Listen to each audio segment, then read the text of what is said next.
Good morning, everybody. Welcome back to the Relentless Growth Podcast with myself, Chase Calhoun, and my good friend, Jack Maher. How are you doing this morning, Jack? Doing great. Excited to dive in. Cool.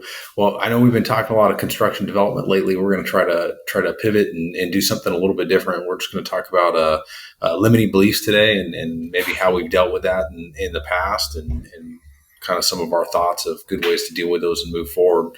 But before we get started with that, you want to share a win and maybe an update from what's going on in your world? Yeah, I'd love to. We're fresh off of a work session in a new community that we're trying to build in Mount Pleasant, Tennessee. And so we spent about an hour talking with the commissioners there last night at a public meeting. And my win is really, how many good questions they're asking, how much they're seeking to understand the product. We're attempting to do a step system there, which is an alternative sewer system. And so they really want to understand it and understand, why we're doing it, how it works, all those things. And so I think sometimes municipalities, elected officials, can have a tendency to judge things on their face or, rely on other people's information. And this group of 5 people is really diving in, trying to understand the product, understand what we do, and understand the system that we're trying to put in place there. So it's been awesome. There's been some great conversations. We're not to the finish line yet, so I'll keep everybody updated on what happens. We're trying to do a 250 unit, 247 single family house development there. And so it'd be a great product for us. I think a great product for the city. But it's just been great to deal with elected officials who are passionate about their city and really are seeking to understand, what they want, what's being proposed. So it's been a big win. That's awesome, man. That's awesome. Cool. I think for me, and I don't know, maybe this might tie in a little bit what we're going to talk about today, but I am just over a week out from my full Ironman, and so it's coming up very quick. But I guess for me, the big win has been that I've been able to make it through the training, which seems to be the hardest part sometimes.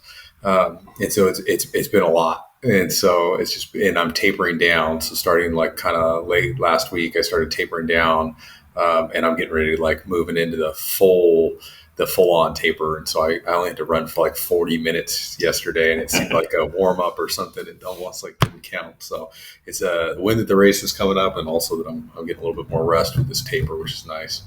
And I think just updates for us. We're working on trying to get through this build to rent ADU by right project. And so we had a state law that kind of passed and fit well with what we were trying to do in a development that we already own. Attempted to rezone for duplexes that got pushed down. And so now we're planning on building single family homes with attached ADUs. We started clearing trees a week before the permit was approved. And unbeknownst to me, we violated some obscure grading rule by clearing too many acres of trees at once without the proper permit. So allegedly, that's why we're being stopped. So I hope today that we have all the necessary paperwork we need for that grading permit, and then we'll be allowed to move forward, next week and restart work. So we'll see what happens. Cool. If you want, let's go ahead and jump into it. So today we're talking about limiting beliefs and how to kind of overcome those. Man, I don't know if you just want to start with going into some examples for you, either personally or professionally, where you've dealt with that in the past and how that's looked like for you to overcome those. Yeah. I mean, I would say the first thing on this topic that I thought of is, you can't address something, you can't move past something, you can't learn if you don't know what it is. And so I think kind of the most critical standpoint from overcoming limiting beliefs is understanding that you have one. And so sometimes that's the toughest part, is recognizing that, hey, there's this thing that's stuck out here or this is stopping me. And so one of the first things I was going to talk about is just surrounding yourself with good people. There's I think it's a Jim Rohn quote of, you are like the 5 people you spend the most time with. But to me, from an overcoming limiting belief standpoint, that's been the most impactful thing to me, is surrounding myself with people who are going to call it out. And, that doesn't mean they're yelling at you or anything, but it's just they know you well enough and they know where you want to go that they're going to recognize that stuff and call you out on it or tell you or say, hey, man, like I understand what you're thinking here, but that doesn't make sense. And so I think when I think limiting beliefs, that's the first thing that comes to mind is you've got to have the people in place around, not that you can't address them yourself. And sometimes you do, in isolated cases, but I think a lot of times it's helpful to have that outside influence.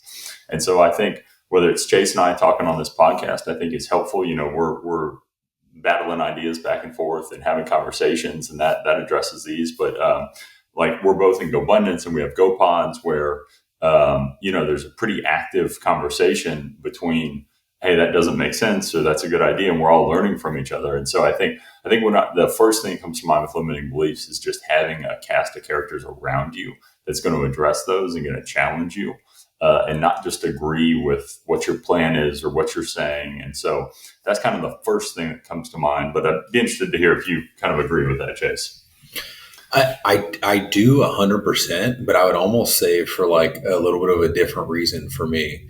And so I think who you surround yourself with is super valuable and super important when it comes to stuff like limiting beliefs. And I would agree that, people that are willing to call you out and push you to be better is super important. But I know for me personally, some of that stuff around limiting beliefs and being around people like the guys in GoBundance has just been seeing what's possible. And so it's like I may have had limiting beliefs in my own mind about how much, money or income was a lot of money or income to make, and how much net worth was a lot of net worth to have, or how physically fit was a reasonable amount of physically fit to be. And then you get in a room with a bunch of guys that are just going at it like way higher level than you.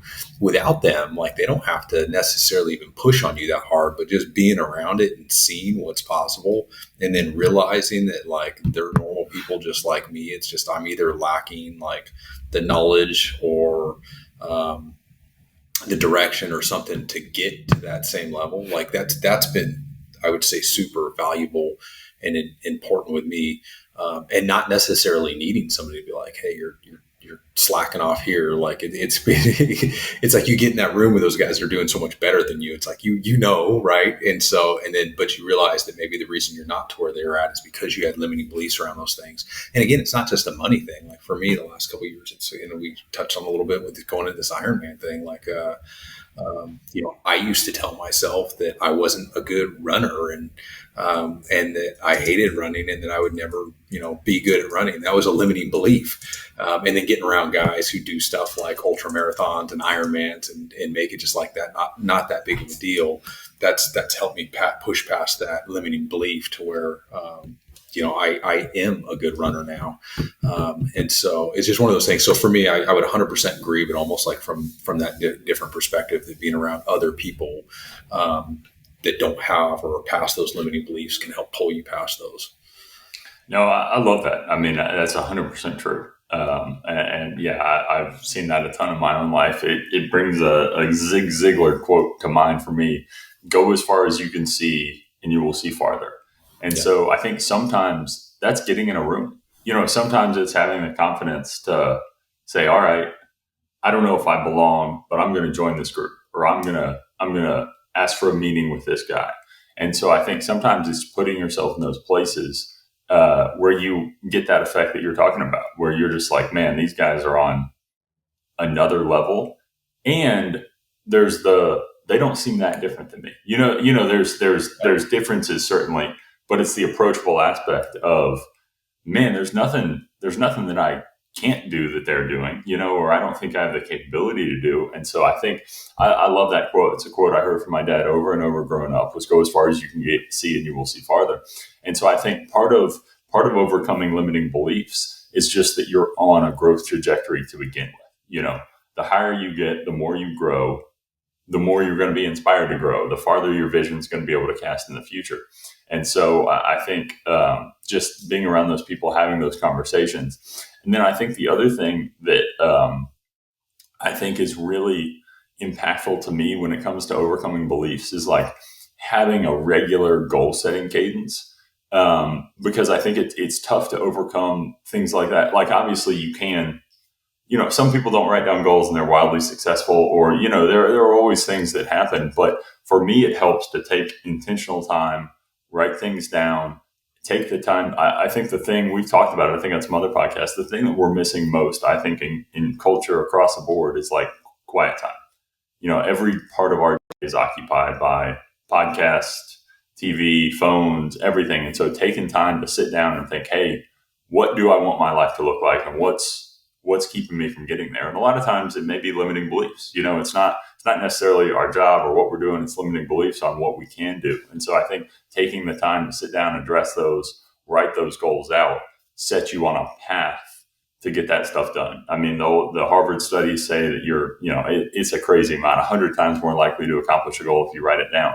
And so I think taking that time to really identify that stuff, get it on paper, because once you write it down, it's almost committing yourself to it. And even if your plan's not the greatest, your mind is going to work you towards that goal. And so I think that's another aspect that I think is kind of a key here. Yeah, that's awesome, man. I think for me, and again, I come back to this was probably a limiting belief or whatever, but when I was early on getting started, for some reason, like I was really, I really had a hard time with doing the goal setting and doing the vision and stuff like that. So it's weird. It's because it's like, and I would hear it. So I'd hear it on a podcast and I'd hear people like what you just said, talk about how important that is to move past those limiting beliefs. And it's like, I probably even will agree. Like, I'm like, yeah, that probably does make sense. But then for some reason, I would still like not allow myself to do it. And again, I think in a way that is probably that resistance to stuff, like the resistance to doing what you need to do to move forward, is part of that's part of a limiting belief, or that's in a way a limiting belief, and just like in a way kind of forcing you to do those things and again, forcing yourself to do things that are going to be good for you. And something as simple as like goal setting, like that's something I struggle to force myself to do. And I still see people often who it's like, I want to be successful, or I want to be fit or whatever. And it's like, well, you sit down and figure out what that looks like to you in a perfect world, and then set the goals to start moving you in that direction. And it's hard to or you have resistance to that. And I think that's in a way, it's a different kind of limiting belief.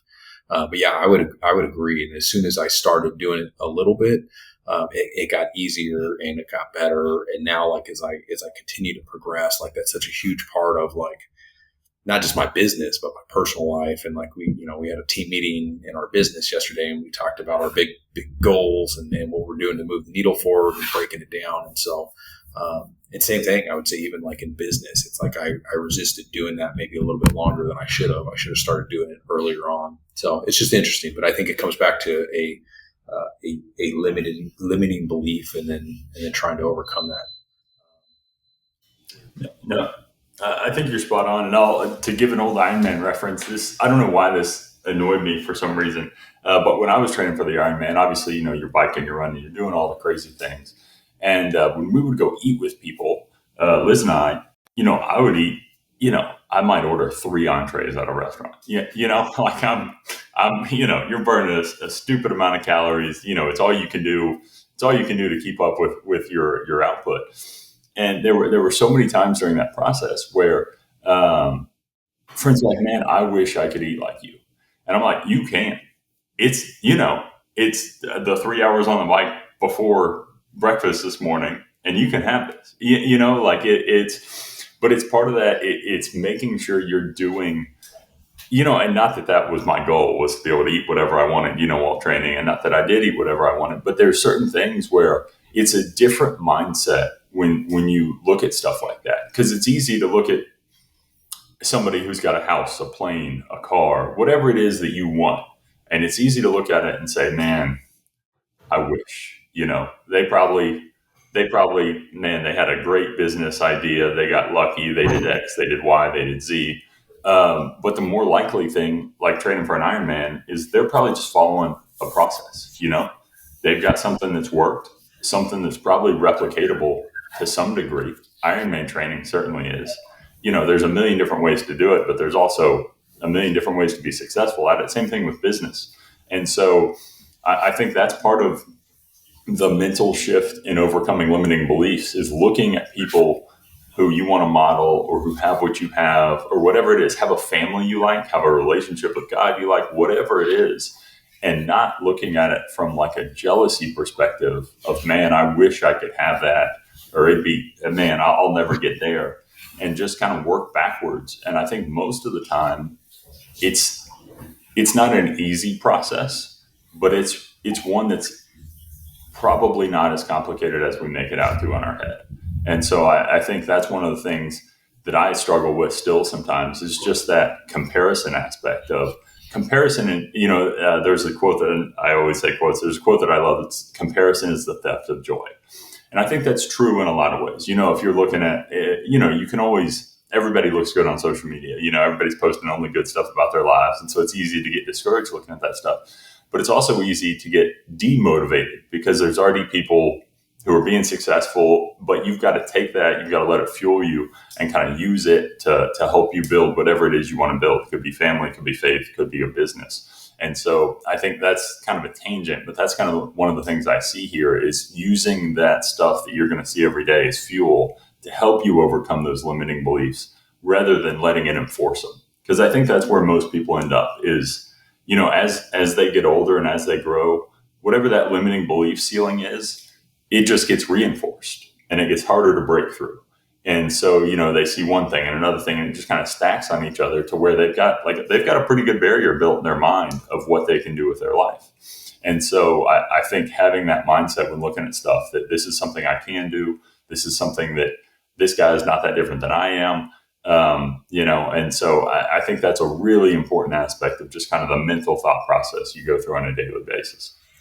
Hey, so it's interesting. I think that that may is like a little bit more nuanced version of like a limiting belief. So like when I think of limiting belief, I think of like, oh, I can't do this because, whatever.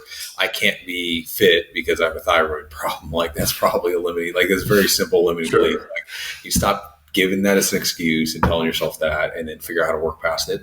But like what you're talking about, with a comparison thing, I think it's still a limiting belief, and it's something that like you have to overcome if you want to be successful. And what I think about specifically, and I can't remember who said this. You're much better at remembering quotes and be able to quote who said them. But it's like if you are looking at somebody's like life who maybe you like an aspect of that life and you'd like to be like that, but you're kind of hating on them for any reason, like, oh, they just got lucky, or they freaking probably ripped somebody off to get there, or whatever. It's just genetics. That's why they're in such good shape. It's like as soon as you start like hating on whatever that is that you really want, it's going to make it extremely hard for you to also have that. And if you can kind of train yourself to just be like, it happens for me all the time. I see these guys that are like wildly successful, and it's just like, man, it's freaking awesome. Deep down, am I a little bit of jealous? Maybe, right? But it's like if I sit there and I'm like, oh, forget that guy. Like he just got lucky. It's not going to do me any good. It's going to make it harder for me, and it's almost going to make, like, subconsciously, I'm making that thing that they have that I really like a negative thing, and that's going to prevent me from getting there myself. And so it's like really being intentional. For me, it's like being intentional about that. And then realizing that, like, when I do have those opportunities to be around people who are farther ahead and different. And like you said, we talk about money a lot because it's like something that's easy to measure, but it's like, doesn't have to be money. It could be anything, or, their walk with God, or their relationship with their wife, or how they parent their kids. Like it's anything like that. But if you immediately go to being negative about that, it's going to make it so much harder for you to get past that. And again, not necessarily cut and dry, but I still think that's very much a limiting belief and something people have to be very careful of. Yeah, and I took a little bit of a left turn there, but I think kind of your example too of like I like the thyroid thing. That's something you hear a decent amount. Just the real simple things of I think there tends to be I don't know why, like an excuse mentality. And I'm not saying I don't have it. I do. I mean, when we talked about 75 hard a couple of weeks ago, I was making excuses. I was like, well, 2 workouts is difficult. That's why I've never done it. And so it's human nature. I wanted to justify why I hadn't done it and Chase had, And that was a real time interaction that you guys saw. And so, as I thought about that afterwards and, thought about it, kind of ate at me. And I was like, well, I'm just going to do it. I got to do it. That's a total excuse. I can figure it out. I can make it work. And so, but I think it's having the awareness to be able to like dissect that conversation after the fact and be like, you know what, I wasn't being, I was being truthful. I did think that was the truth, but it was a limiting belief. It's not true, And so I think there's a lot of things every day that whether it's society, whether it's, your community will tell you it's possible or not possible, or they'll discourage you about. And so the reality of overcoming self-belief, I think, is a lot of times is building your own self-confidence, to be different, to not do what the community does. You talked about moving to Arkansas, not that was a limiting belief you had, but that required a pretty good deal of not caring what people thought or being willing to overlook it, to get there. And so sometimes I think it's as simple as not believing everything that the people around you say, because they're going to want to trend and more so in, people in tough economic situations. A lot of times they like, not that they like it, but they tend to want everybody to stay with them, And so I think it's an interesting process we get into when we talk about that. So I'm rambling a little bit, but like what's the most practical way you think that somebody could approach one if they've got one, or how to identify them? What's like a practical application of kind of this conversation? I'll get into a practical one in a second. The only other thing that I wanted to bring up when it comes to limiting beliefs, and again, this is getting like a little bit nuanced and not like the necessarily simple ones, but I think it's worth mentioning, is you hear people a lot talk about like imposter syndrome. And I do think that like in a way that goes hand in hand with limiting beliefs, and at least it has for me personally, because it's like, there may be an aspect of my like life where, I want to improve in it or whatever. And because like I've had these limiting beliefs, it makes it hard for me to do that. But then if I kind of force through that and I start to move those limiting beliefs and I start to achieve that, it's almost like it feels like, I don't know what the word would be, but just like awkward or weird at first, because it's like you're trying to become this person that like you're like not, in a way, and it's you're pushing for something that's good and positive, and so like there's nothing wrong with it, but it's like it's almost like everybody's gonna feel that is they're doing that. So it's like, for me, it's like I could be, I'm not a runner, and I've never been a good runner, and it's like well, it's a limiting belief, and so I'm gonna start to push back that, and like now it's like I'm running a lot, and so it's like it feels weird, like for me to say, oh, I'm a good runner, like I almost get that imposter syndrome feeling, because it's like that's in a way it's like pushing into a new part of it, identity for me. And so I just think it's worth mentioning, because as you do start to improve in these different aspects of your life, it feels weird at first, because it's not who you were, but it's who you're starting to become. And there's always, for whatever reason, there's always seems like a little bit of pushback there. No, I think it's great. It's something I deal with in a lot of aspects, and I tend to be externally motivated to a certain degree. So I enjoy, it's probably why I went to, when we first started this conversation, of the group telling you things that you need to improve on, because I tend to like that external feedback.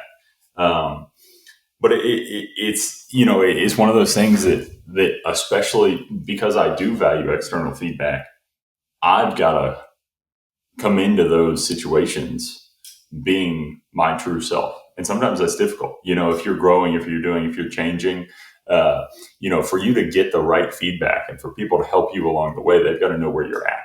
And I've been in a ton of situations where I'm in a room with people who are way more successful than me, and I don't talk, or I don't go up and shake that guy's hand who I really want to and get to know him. And so I think that imposter syndrome, that's something that, man, I think everybody deals with to a certain extent, especially if you're on a path of growth. And so I view it a little bit at work. It's a family business. And so, I always have something lingering in the back of my head that, like, I'm second generation. I'm in charge, but Now, granted, I think I've done all the right things. I think I put myself in the right position, but there's always that aspect of like, man, would I be here if I weren't family or weren't the son? And so there's always things like that linger in the back of your head. But until you address them, until you fight through them, it's going to hold you back. And it's counterintuitive because you're wanting to do the right thing. Your mind is playing tricks on you. You're wanting to approach it in the right way, which is like a more conservative way. But the real answer to move past it is to confront it head on and just dive in and accept who you are or what you want to do. And so I think it's a great point, and I think everybody deals with it. I think not enough people talk about it, but everybody deals with it. Yeah, that's awesome, man. And then I think for like one simple place to start on this, where I feel like I catch myself sometimes still, but probably used to a lot more, and I see it a lot in people around me sometimes, and I try to point it out, not in a mean way, but just kind of like in a, hey, just be aware of this type thing, but like negative self-talk. And you see that it could be an internal dialogue. So it's like, you need to be aware of it there as well. But even like speaking stuff outwardly. So again, I come back to the fitness thing. It was a limiting belief that I couldn't be a good runner, right? But the negative self-talk would be like, I'm not a good runner, or I'm not going to be a good runner. And or I hate running, and like saying that stuff out loud. It's like, you really have to be aware of that if you want to overcome these limiting beliefs, because when you say that kind of stuff, it like kind of makes it a reality. And so I just say, just trying to catch yourself, and then really trying to not speak that stuff, and just kind of nip it in the butt when you can. Like, just try to stop yourself from saying it, because it does make a big difference, I think. No, I think, if I was going to give advice, it'd be that same thing. 100%. I think a lot of it, more quotes, Dale Carnegie, one of his golden rules is don't criticize, condemn, or complain. Yeah. And to me, it's one of the absolute hardest things to do. But man, it's one of the most valuable things to do. And even if you don't stop, if you think about your day and who you talk to and conversations you have in that vein, there is a tremendous percentage of your day. I mean, it's not 50%, but maybe it's 20% where people you're talking to are complaining, or you're complaining about whatever it is in life.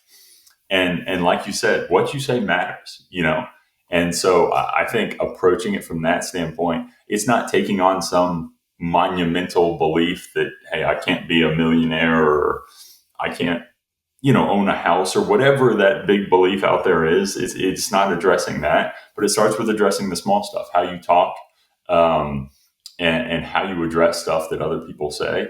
And it's not an easy thing to do, but man, it is hugely valuable, and your mindset changes. I had a sports psychologist in high school when I was an athlete, and one of the things that she taught me was smiling. You smile before you perform an athletic event, and it's physiologically proven that it relaxes, 57 different muscles in your body or something crazy. But it's the same thing with how you talk. It affects your mind. It affects how you think, whether you believe it or not, it does. And so addressing the words that come out of your mouth first, I think that's a great key and a great takeaway. And it's something simple. It's not easy, but it's simple. And so I think it's a great place to start. Cool. Well, I think that kind of brings us to a good stopping point here. So thank you, everybody, for joining us today. If you're getting value out of this, or you're enjoying the conversations we're having, please don't forget to like and follow and share. I think it helps the podcast get more traction as we get started. And then again, if you have anything that you'd like to hear us touch on or talk about, or have any questions, feel free to drop them in the comments. Thanks, and have a good day. Thanks, guys.